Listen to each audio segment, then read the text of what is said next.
Well, good Sunday morning, and thank you for watching Beyond the Headlines. Sunday, the Lord's Day. And on this day, thousands of Laredoans will gather to hear the teachings of the Bible shared from altars and pulpits across town. But could the power of Scripture extend from these places of worship and find its way into educational materials in Texas public schools? Well, the Texas State Board of Education signaled support earlier this week to adopt a learning curriculum that would incorporate stories from the Bible into elementary school teaching. If adopted, the curriculum will be optional for school districts to utilize, but critics say it emphasizes Christianity over other religions and violates the Establishment of Religion clause in the Constitution. But supporters don't see it like that. They say its lessons are universal, no matter what you may believe or don't believe.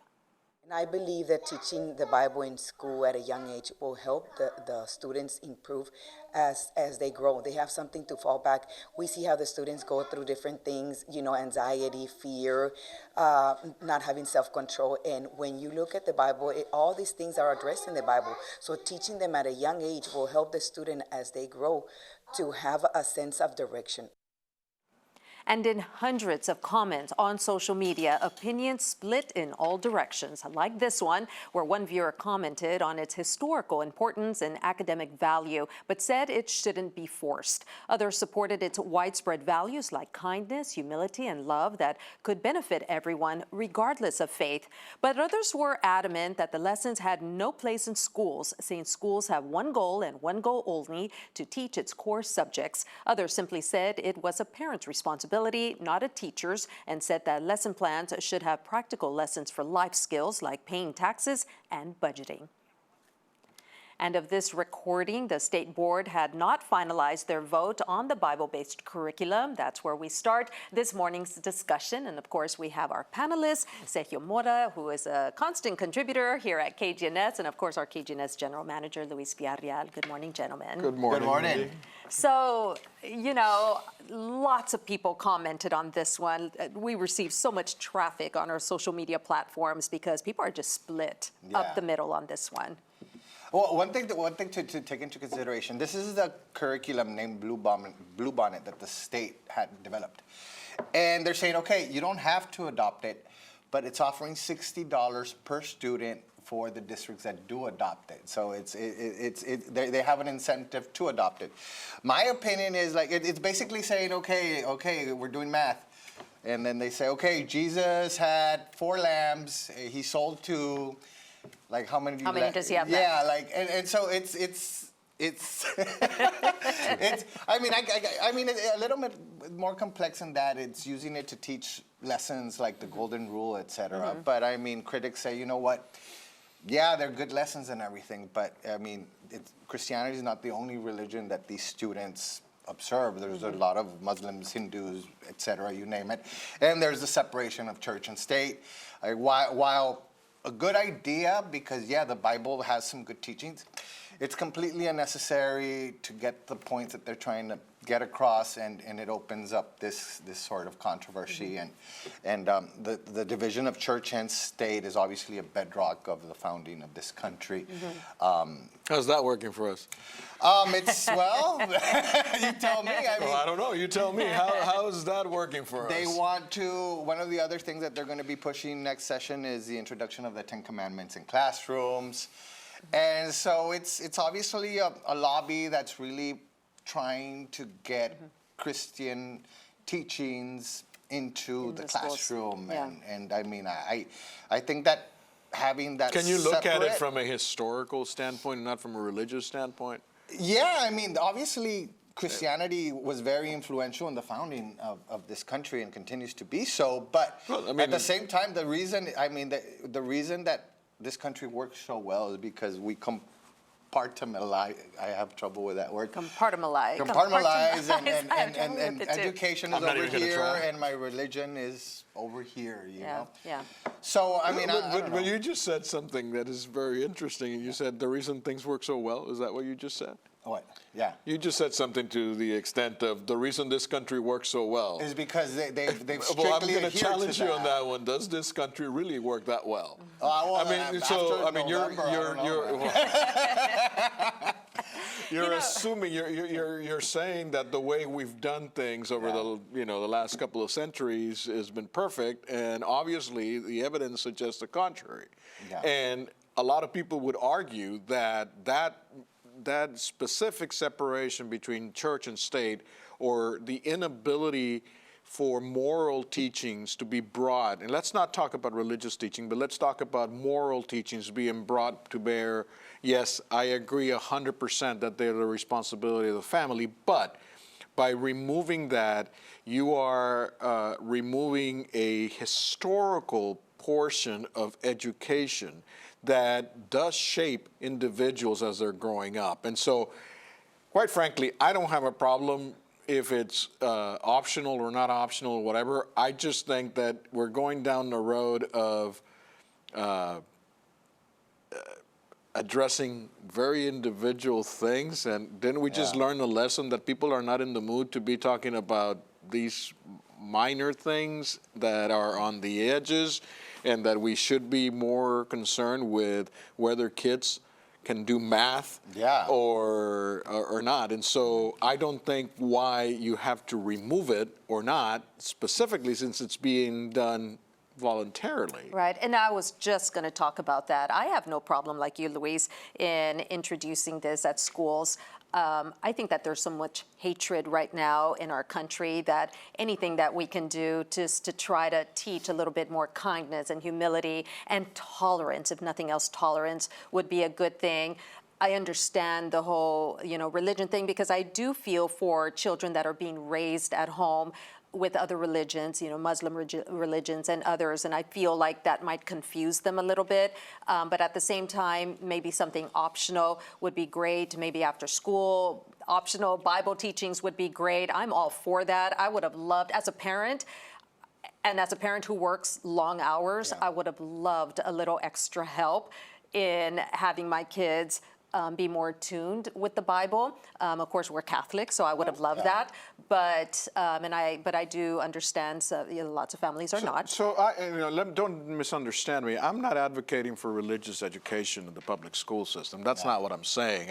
I think it's dangerous because, depending on your beliefs, the Bible does not exist in a vacuum. And religious teaching is not just about reading the Bible. Yeah. I'm talking about from a historical standpoint and from just a literary sense and a moral compass type of thing. So anyway. But at the same time, I mean, okay, you're going to do that, then have examples like from the Bhagavad Gita or other religious texts to even it out, Because but why do you have to even it out? Because why? It's not everybody's a Christian. But it's not even. Christian. If you're going to even it out, you're going to lose. And this is basically saying, okay, the state endorses, out of all the religions out there, the state endorses this religion, and the religious text from this religion is going to be included in the curriculum. Yeah. But hey, I'm not happy about it. But next session, let's see what happens. Vouchers are probably going to get passed, and if you want your kid to go all in on Jesus, you could go to Catholic school. Yeah. I hear you. And on that note, we do have a response from United ISD. So they did respond to our question about that, and they said that they are going to be monitoring that closely. Here's what they had to say. There is a lot of pros and cons, especially when you're talking about religion. So not until they give the green light that it is going to be approved, that's when we would go ahead and dive deeper to see if that is something that we would or would not implement here with the school district. And it's great, that they're making it an option, and it's not a requirement at this point. There's 7 board members in the panel of LISD, so I'm thinking that we all would work together as a team to find middle ground and to see what's in the best interest of our students. But as far as in a statement, Laredo ISD tells KGNS that it will follow the standards of the Texas Education Agency and says, quote, should the proposed Bible-based lessons for elementary schools be approved by the Texas State Board of Education, LISD will seek guidance from the TEA on this optional curriculum. So there we go. Both school districts just kind of waiting to see what that vote is. As of this recording, once again, that vote had not happened. So we don't know what the requirements are going to be as of yet. So. See. Let's see what happens. Yeah. But ultimately, I mean, it's not something, like you said, that we need to be going at each other. Yeah, Well, bickering about the it. only argument that I would make, Sergio, and I go back to the same thing. Listen, we've been doing things a particular way for quite some time.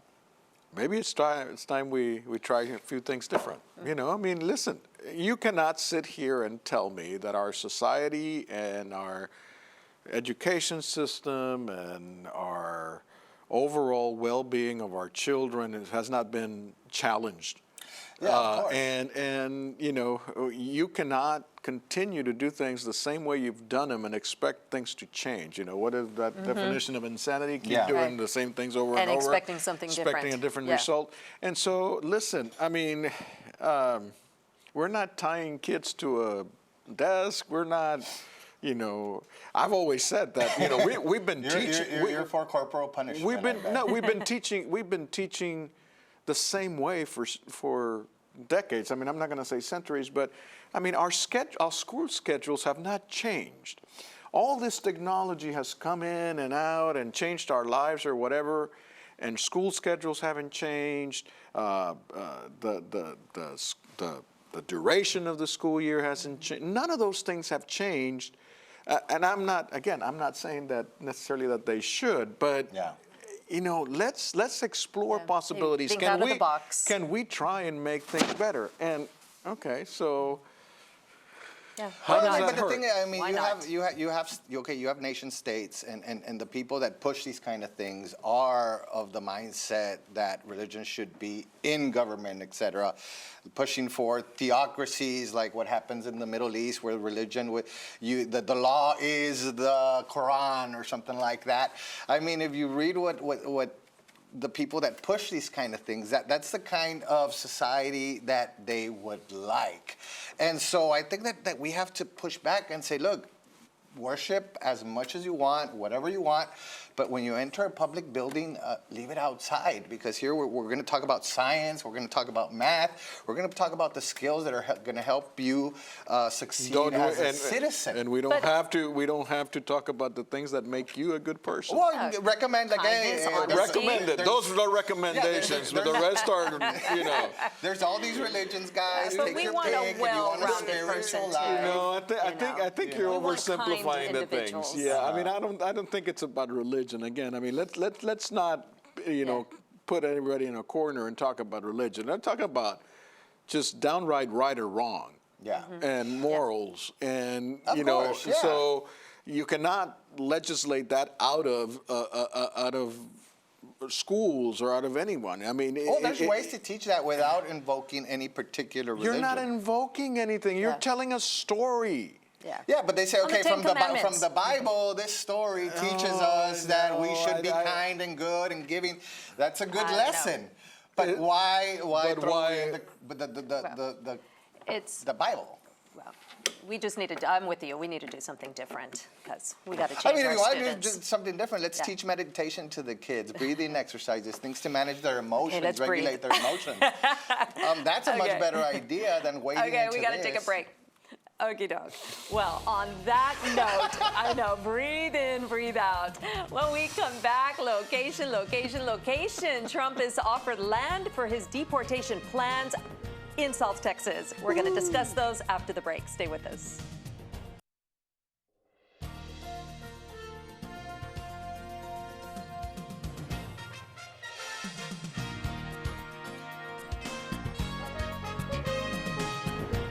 Well, welcome back to Beyond the Headlines on this Sunday. Well, the state of Texas is offering land for President-elect Donald Trump's deportation plans. In a letter from the commissioner of the Texas General Land Office, 1,400 acres of land are being offered for Trump to potentially build deportation facilities on. The commissioner says the state recently acquired land in Starr County along the border near Rio Grande City. Now, the letter says her office is fully prepared to enter into an agreement with federal agencies. It details plans to build a facility to encompass what it says would be for the, quote, processing, detention, and coordination of the largest deportation of violent criminals in the nation's history.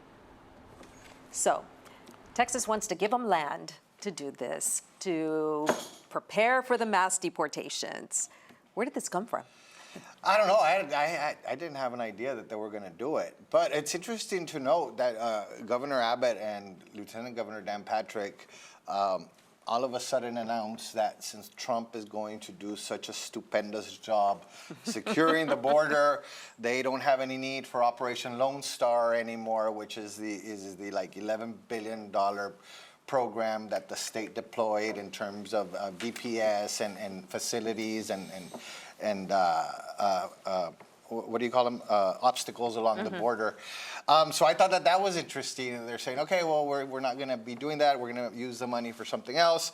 I mean, just the imagery, the language that she used, the largest deportation of violent criminals, and that just gives you an idea. What's wrong with deporting violent criminals? That it's political. In terms of what is wrong with deporting violent criminals? All illegal immigrants as violent criminals. No. Which is what she's doing. No, she's not. What is criminals wrong with? There's an invasion. They're What dirty. is They're wrong going to take with your jobs deporting and rape your kids. What is wrong? There's with nothing wrong with Okay. it. What is wrong with deporting people with criminal records? I What is wrong agree. with I enforcing agree. the laws of this country? I agree with the concept that Okay. if you're in the country illegally, you should get deported. No. I'm not even saying that. But in terms of the imagery that was used during the campaign and that is used consistently by these guys to demonize a certain segment of the population, There are some demons out there. To rile up your base and portray it as that, I think is wrong. Okay. But hey, the country spoke. There's going and that was the centerpiece of the campaign, a massive deportation. Okay, do it. But I mean, this has always been But there have to be half logistics. political. There's got to be logistics associated with doing this. You need facilities. You need equipment. You need Personnel. You need things. Yeah, I mean, of course. so you know. Yeah, okay, no, so- there's just nothing wrong with it. And what's wrong with Governor Abbott and Lieutenant Governor Patrick walking back and saying, okay, now you wanted us to stop, now we're stopping. Oh, now they can't stop? Well, no, the thing is that there's always analysis that said Operation Lone Star isn't effective compared to the job that the Border Patrol does on a regular basis. Maybe they learned and they Well, decided the it's thing not is, working. if Operation Lone Star was political, to portray Biden and the Democrats' administration as ineffective on the border and saying, But now we it's are effective. using state funds to score political points against the administration, and then once the political points don't need to be scored anymore, well, we don't need this program anymore. That is why nothing ever gets done. Well, it's politics. It's politics, and you're part of the problem. Why am I a part of the problem? Because let things happen. Let them do. Hey. You cannot acknowledge something being done right because it's being done by the opposition. Well, the largest deportation of violent criminals. The deportation is going to include everybody that's in the country illegally, it's not. Just violent criminals. No, the it's criminals not. It's are going to start. take precedent. They're gonna But so even let's if start. They, Let's see how long that takes. Even if they deport the criminals first, that doesn't mean all of them are violent criminals. That's what I'm getting at. So it's okay if they're just a little criminal? Well, why did she have? Okay, the largest deportation in this country's history. Aviéntate, dale gas. But there's the language that says illegal immigrants are violent criminals and we're going to get rid of them. There are some. There are some. But it's the language that demonizes. It just goes back to the rhetoric. The rhetoric. Same rhetoric that was used during the campaign. I have no and problem. it's dangerous. It's not dangerous. Well, it goes back to it was dangerous. the It's still dangerous on both sides. Very, very dangerous. That rhetoric doesn't change. Yeah. Well, I mean, don't think it ever unfortunately, will. it's the rhetoric that's being used. But I don't agree with that. And so, what happened to the threat to democracy? Oh, let's see. Well, I know, but all of a sudden now, welcome to the White House. Now I've changed my tune. Let's talk about the threat to democracy. He was already trying to get his nominees to be not confirmed by the Senate, which is the checks and balances. It hasn't happened. Well, thankfully, the Republican senators trust said in our Trump, institutions, my friend. Trust them. I do. And that's the whole reason why. When you say that if this person gets elected, it's a threat to democracy, you do not trust our institutions. And that is rhetoric that incites and that... If a person his main goal is to undo those institutions, to put loyalists instead of people that are qualified. Oh my God! That is a threat to the institution. So nobody puts loyalists instead of qualified people? You should. You want me to start with positions? I mean, Matt Gaetz. How many? Matt Gaetz. He's gone. He's gone. He's gone. Yeah, not because Trump Let wanted him go. it, It's okay. but because our institutions said, no, we're not going to have this guy. There you go. So trust them. Huh? Trust them. Well, there's nothing we can do. Well, how do we get there from from There's a whole lot of other ones like Robert Kennedy. I'm sorry. Oh, Jesus. I'm sorry, but that's just crazy. Huh? What? That's crazy. He's got crazy views on healthcare and Again, how has that worked for us so far? What do you mean? The thing is, okay. Is our healthcare system in good shape, brother? Yeah. It is? Yeah, I mean, when my appendix burst, they took care of it. They sewed me up. I'm standing here. Is the fact that our food is safe? Is our food safe? Yeah, they're checked. You don't get poisoned. You don't. You don't know that. You know what happened to your hair? Or mine?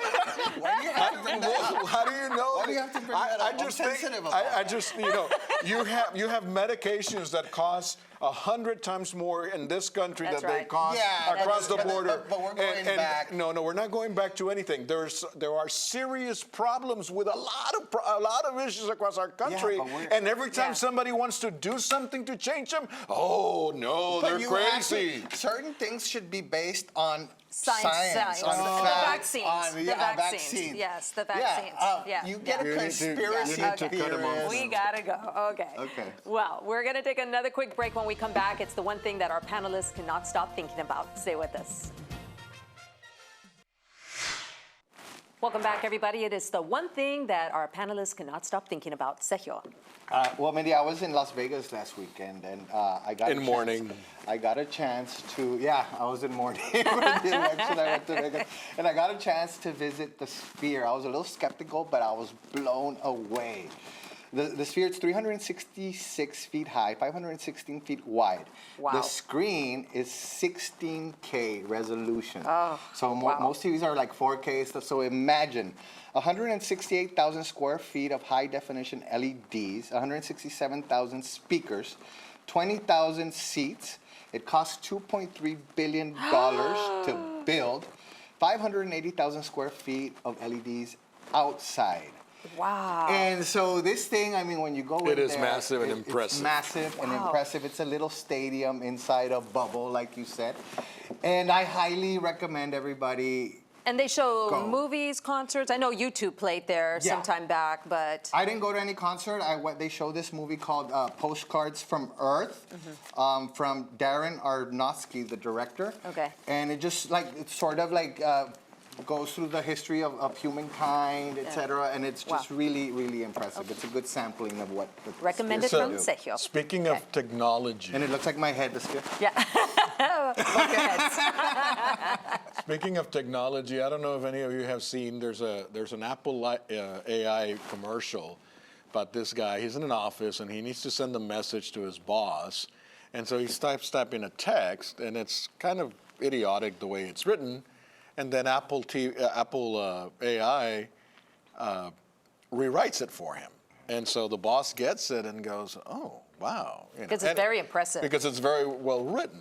Right. And I don't know if anybody else is scared about this stuff. Have you ever watched the movie Roxanne with Steve Martin? Yes. Where he's a firefighter and he's writing letters on behalf of somebody else, and then when they finally meet, it's like, who's this guy? He didn't write these letters. Yeah. So what do? You're Cyrano de Bergerac. You're sending letters or messages to your boss, and then you actually meet him in front, and it's like you can't even.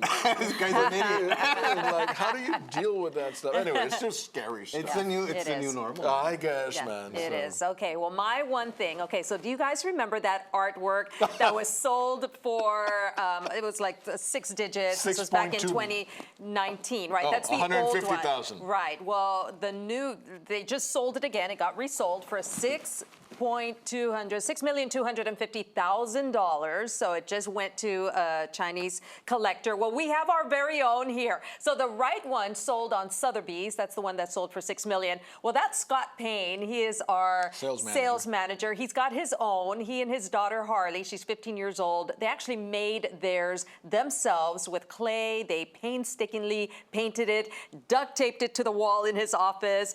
I see no difference. No difference. So, not at all. So I think we could sell Scott's for $6 million for KGNS, and you'd never know the difference. Yeah. So good job, Scott. And Harley. That's all the time we have. We'll see you right back here for next Sunday's episode of Beyond the Headlines. Have a fantastic Sunday and happy Thanksgiving.